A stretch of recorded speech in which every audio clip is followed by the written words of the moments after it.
समझना दोस्त, आजकल युवा नेता क्या करते हैं, मोबाइल लेते हैं और किसी दोस्त को पकड़ा देते हैं। ध्यान से सुनना इस बात को, किसी दोस्त को पकड़ा देते हैं और कोई नेता जब अपने गाड़ी से उतरता है, निवेदन करना है कि अगर आप राजनीति में आना चाहते हैं तो आप तय कीजिए कि आप सत्य के साथ खड़े हैं कि सत्ता के साथ खड़े हैं। अगर आप सत्य के साथ खड़े हैं तो आपको सत्य के लिए संघर्ष करना पड़ेगा, और जब आप सत्य के लिए संघर्ष करेंगे तो इस बात को याद रखिएगा कि आपके भीतर विज्ञान की भी समझ हो, इतिहास की भी समझ हो, दर्शन की भी समझ हो, और इस देश में समाज में रहने के लिए जो व्यवहारिकता है उस व्यवहारिकता की भी हमको समझदारी हो। लेकिन व्यवहारिकता का मतलब ये मत समझना दोस्त, आजकल युवा नेता क्या करते हैं, मोबाइल लेते हैं और किसी दोस्त को पकड़ा देते हैं। ध्यान से सुनना इस बात को, किसी दोस्त को पकड़ा देते हैं और कोई नेता जब अपने गाड़ी से उतरता है ना, उसके बगल में जाके खड़ा हो जाते हैं, सर नमस्ते, और उसको कहते हैं कि जब हम ऐसे हाथ करेंगे ना, फटाक से क्लिक कर लेना तुम उसको, और ज्यों ही वो ऐसे हाथ एक्शन देगा त्यों ही फोटो खींच लेगा और सोशल मीडिया पे डालेगा, आज अमुक नेता से देश की राजनीति पर गंभीर चर्चा करने का अवसर प्राप्त हुआ है। हाथ जोड़ करके कहते हैं भाई ये मत करना, ये मत करना, ये याद रखना कि तुम्हारी राजनीति क्या है।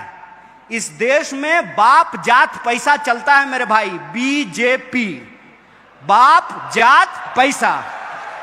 अगर बाप जात और पैसा नहीं है तो तुम्हारे पास एक ही विकल्प है, तुमको ऑथेंटिक होना पड़ेगा। वैलेंटाइन डे पे झूठ मूठ का आई लव यू कहने से काम नहीं चलेगा मेरे भाई।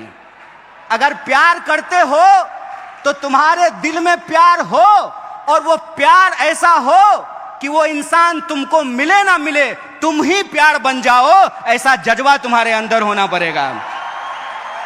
और ऐसा जज्बा अगर तुम्हारे भीतर है तो मैं तुमको एक बात कह देता हूं, कोई बाप ऐसा बच्चा नहीं पैदा किया है कि संघर्ष की कोख से पैदा होने वाले इंसान का रास्ता रोक दे। तुमको सत्य के साथ खड़ा होना पड़ेगा। फिर वो जो नेताजी के साथ तुम ऐसे फोटो खिंचा रहे हो ना, वो नेताजी अपने पीए से फोन कराएंगे कि जरा उसको बुला दो, तो तुम कहना नेताजी बाद में आते हैं, अभी हम आंदोलन करने जा रहे हैं, जरा कलेक्टर को हम स्मारक पत्र देने के लिए जा रहे हैं।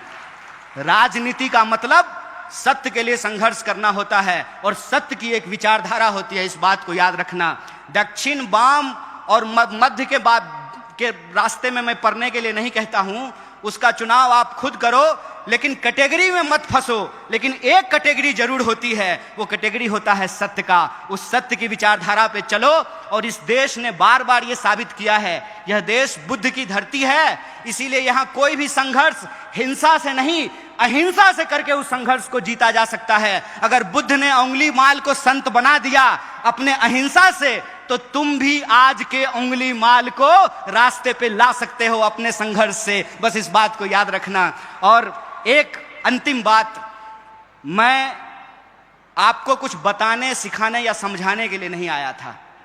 मेरे पास जो अनुभव था, और मैं आपके बीच में आकर के अपने कॉलेज के दौर को याद करने लगा, तो जो मेरा अनुभव था मैंने आपके सामने साझा कर दिया।